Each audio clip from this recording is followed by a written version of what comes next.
Apparently, me presenting the facts makes me the bad guy.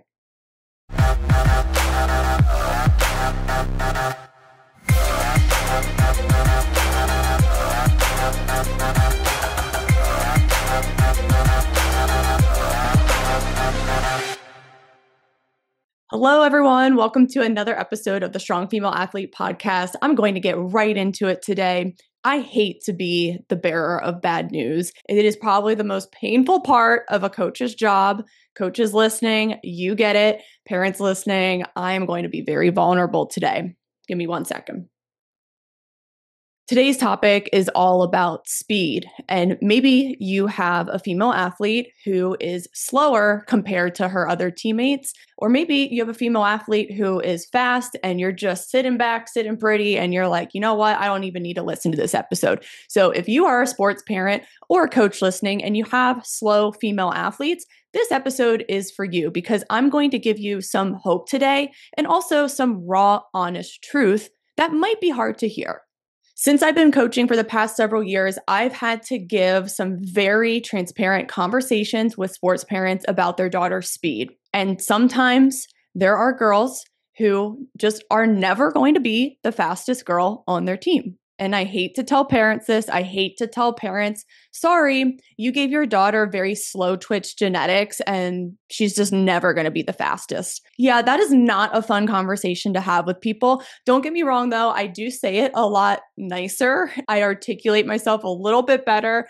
But I just hate to tell parents this because it's just the reality of things. And I present parents the facts because we time all of our speed drills.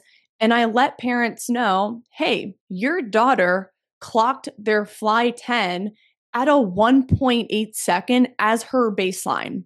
And I'm talking about 13 and 14-year-old girls. Some of them are coming to me with a baseline this slow. So let me get the bad news out of the way first. So the bad news is that is not a great baseline, especially if you want your daughter to be the fastest on the team or to play for a top 5 Division I school where girls are clocking in at 1.09 seconds on the fly 10.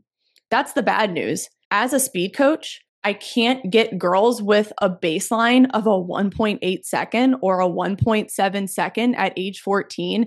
And I'm sorry, I just can't get them in the 1.2s or the 1.1s. I don't even think I could get them in the 1.3s unless they really worked at it consistently for many years.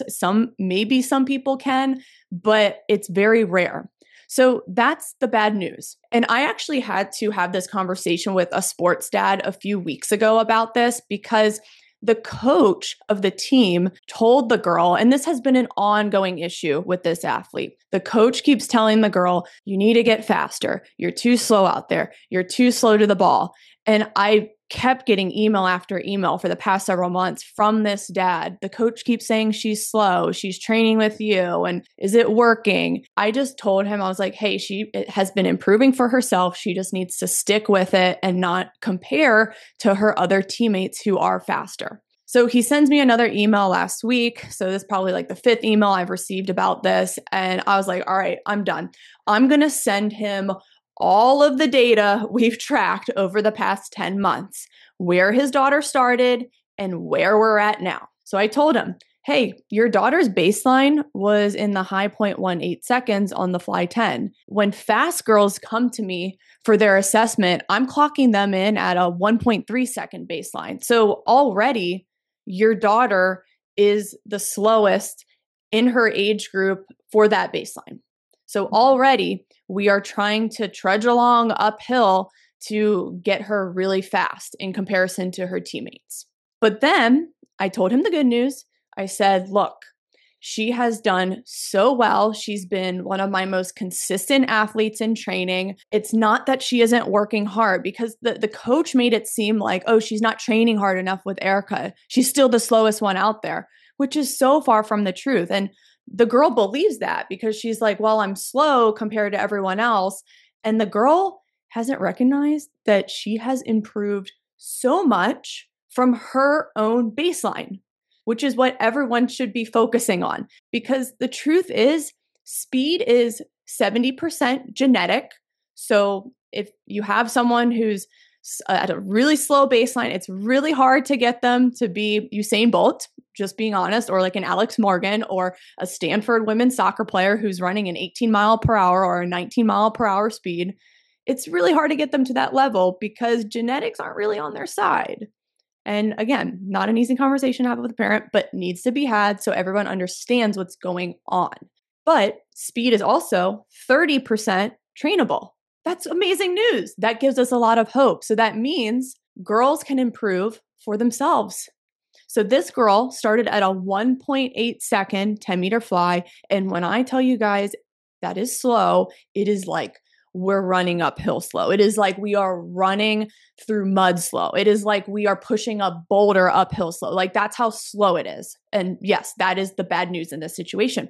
But the amazing news is she is now in the high 1.5s, which is a huge difference in just several months' time. That is huge. And every millisecond matters for speed improvements. And I told the dad all of this information. I laid out the facts. I said, here's the data. Here's where she started. Here are the massive improvements she's made. And I just want to let you know, sir, that your daughter is training hard. She is showing up consistently. She is giving an effort, and it shows in the data.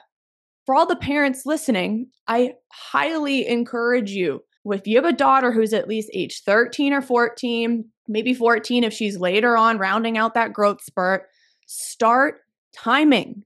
Understand where she is at, what her baseline is for herself. Otherwise, if she's slow, you're just going to compare her to everyone else on the team and have all these high expectations of her that just aren't reasonable. So check her baseline first.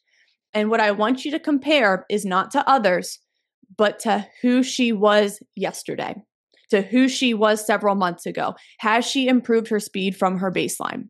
That's what I want you tracking. I use the Freelap timing system because it is so easy to just carry around and take to the field, take to the track, take on vacation. It is one of my favorite timing systems out there. It is one of the more accurate ones, the more reliable ones. Definitely get a timing system that's accurate because if you're doing hand time, the times are going to be all over the place. And sometimes people get disappointed because there's a huge drop off. It's so inaccurate and you don't really know where your daughter is truly at. So you have to get some form of objective data and have a timing system in place.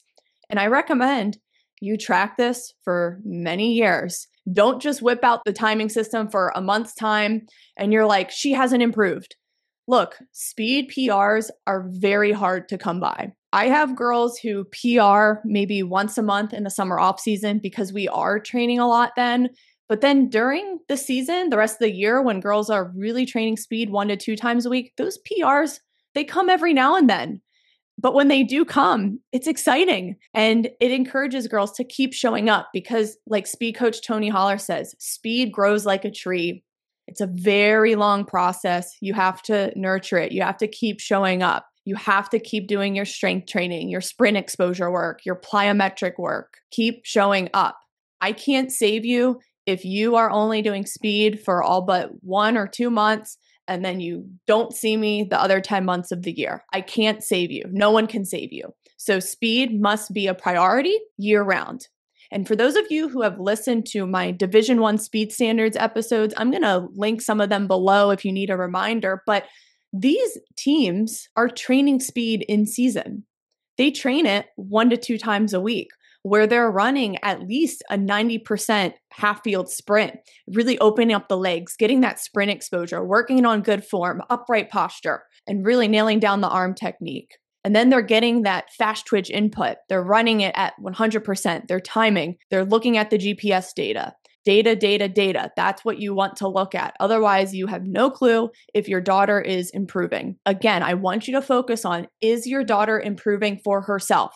Has she improved from her baseline? If I have a slow athlete coming to me and her baseline is a 1.8 second, and then I have a fast athlete coming to me and they're a 1.3 second on the fly 10, they're both the same age 14. This is a true story. These are 2 athletes I work with now. The 1.3 second fast athlete is one day, if she keeps working at it, she's going to get into the 1.2s, the 1.1s, the 1.0s. the Division I speeds that Stanford and UNC and Mississippi State have talked about in our podcast episodes. But the 1.8 second athlete, I can't get to a 1.2. I just can't. That's just where she's at. She just got the short end of the stick as far as genetics, but 30% of speed is trainable, so she can improve for herself. Anyone can become faster. Any young athlete, any older adult, any grandma, anyone can become faster. You have to give your body those explosive inputs year round. And there's a lot of research that speed gets detrained as soon as 7 days away from it. So every 7 days, athletes have to get some form of sprint exposure. That's why I tell my girls, if you're working with me in season, at least once a week is the minimum effective dose to continue to improve speed and stay fast through the end of the season. Oftentimes, when girls don't see me for several months, they come back in the summer off season and their times have gotten worse because they haven't gotten that exposure. And speed is highly neural. So you have to continue to give your body those inputs. It's very central nervous system heavy. You want to give your body those explosive max effort inputs weekly, every 7 days. Anything beyond that, you're detraining speed, you're withering away, you're losing your explosiveness. The other part of speed I want to finish with is the tactical side of speed. In field-based sports like soccer, lacrosse, field hockey, speed is also cognitive. So athletes should train their pure speed off the ball, but they should also develop their tactical IQ. Can they make fast decisions come game time? There are several ways to improve this. First, ask your coach, because you can only train soccer IQ at practice in a small-sided game setting or in a group skills training session. That's the only way to train it. You can't train it one-on-one with a skills trainer. You need other people around because you need to be able to anticipate the play, where to run onto a through ball, where to make the diagonal run, how to open your body to take space and attack the wing. And it could be something as simple as body position. So if you're a winger, for example, I'm just saying wing because I play left midfield. If you're a winger and your back is facing the goal and that's how you receive the ball, you are already slow and a step behind. So there's a tactical piece to this as well. And if your coach tells your daughter she needs to improve speed, ask him for specifics. Ask him or her for specifics. Because coming back to this example I gave, this coach told this girl she had to improve her speed. And the girl was devastated. She was like, I've been working so hard. And I told the girl, I was like, you have improved your speed for you, for your own numbers. But also, could it not just be a pure speed problem? Could it be a tactical problem? Another thing, this girl has been playing a new position she's never played before. She hasn't learned it yet. She doesn't know where to position her body. She doesn't know where to make runs. So of course she's going to appear slower because she's really confused out there.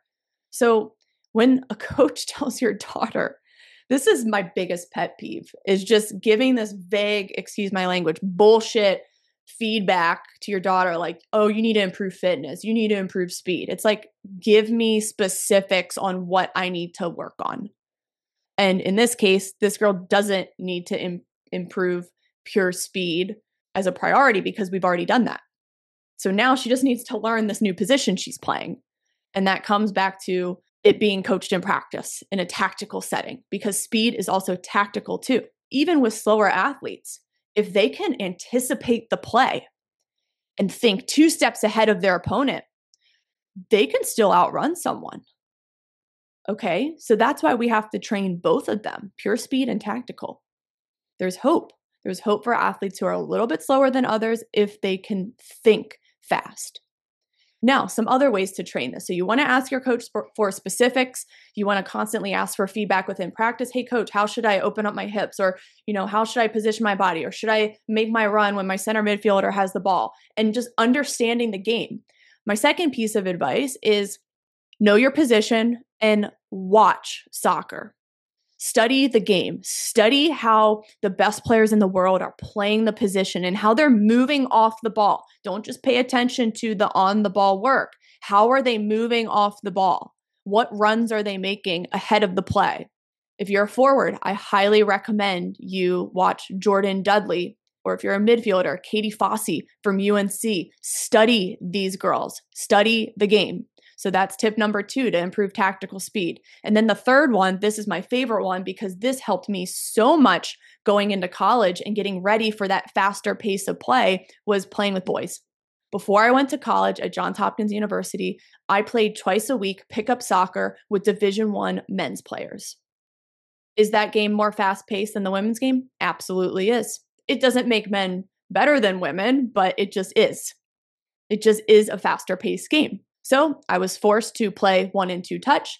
I was forced to constantly have my head on a swivel and just be aware of all the chaos going on because it was so quick.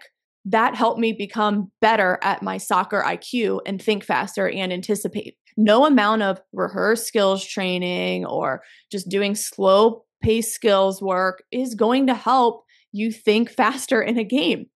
Eventually, you have to get into an environment that is faster paced. So whether that's playing with boys or playing an age group up or doing a small group skills training session with boys or an age group up or players better than you, those are going to help you to think faster because you're forced in those situations to adapt, whether that's moving off the ball better or getting your body in a more advantageous position to anticipate and run onto the ball and be 2 steps ahead of the defender. So that's a part of speed as well, is the speed of play and that thinking component. So you have to work on it all. So this was a short discussion today, but I really hope this helps. For speed, please don't compare your slow daughter to other fast girls on the team. Compare her to who she was yesterday. Get her baseline, use a timing system, get objective data, and understand her starting point and improve from there. And also show up. Keep training speed consistently year round. And if you're not, no one can save your daughter. It just is what it is. She's just going to keep getting slower and she's never going to improve. So you have to work on it. And then the last thing, make sure she's getting into challenging tactical environments. So maybe it's not her club team. Maybe she needs a greater challenge than her club team. Maybe she needs to do small group skills training with boys or with players older than her. Just something to think about. Playing with Division I men's soccer players before I went off to Johns Hopkins University improved my soccer IQ tenfold. It was crazy. Not only could I think faster, I also became more creative and more confident and more bold with taking risks. Again, I was a left midfielder. At that position, at the college level, you have to take on defenders. You have to do 1v1s. And when I played with those Division I men's players, I didn't give 2 craps if I messed up. It was just free play. I was having fun. No one made fun of me if I messed up. So I was able to try a bunch of 1v1 moves and see what worked, see what didn't, get comfortable with the ones that I wasn't as good at before. I just kept getting those reps in and I kept trying. I kept taking those risks. And then on the other end of all that, that's when I gained the confidence. But it took time. I did pick up soccer twice a week with Division I men's players the whole summer. So a couple of months here. It takes time to gain that confidence. And I will say, when I got to Johns Hopkins University, that's when I felt I reached the peak of my creativity and technical skills and my soccer IQ. So it's going to come, but you just have to keep working at it. Don't think confidence is gained overnight by just reading a sparkly positive quote on Instagram. Confidence is gained through showing up, taking risks, and getting in an environment that is harder than game day or harder than your club team.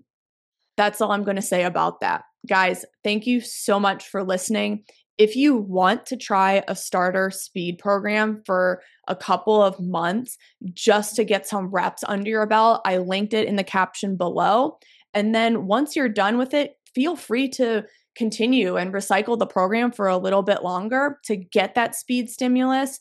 And then if you need more advanced progressions, which eventually you do need to progress your plyos, your sprint drills, work on technique a little bit deeper. I also do remote coaching where the programs are more customized and advanced. After you've completed the starter program and you're like, you know what? I'm good. I've got this down. I got the consistency. I'm ready for the next level. So I'll leave the remote training consult in the caption below. And then also, again, I can't repeat enough the timing system. I know everyone's like, oh, are you really asking me to just spend another like several $100s here? Here's the thing. I've had mine for 5 years.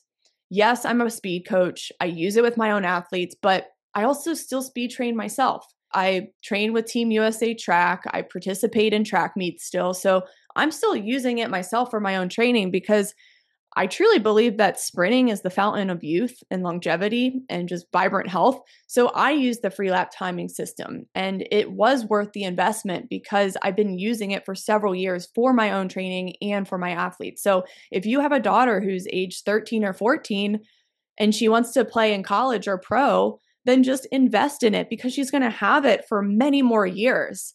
And it's a really reliable piece of technology. So I highly recommend you guys get it. All right, guys, thank you so much for listening and happy sprinting and timing. See you later.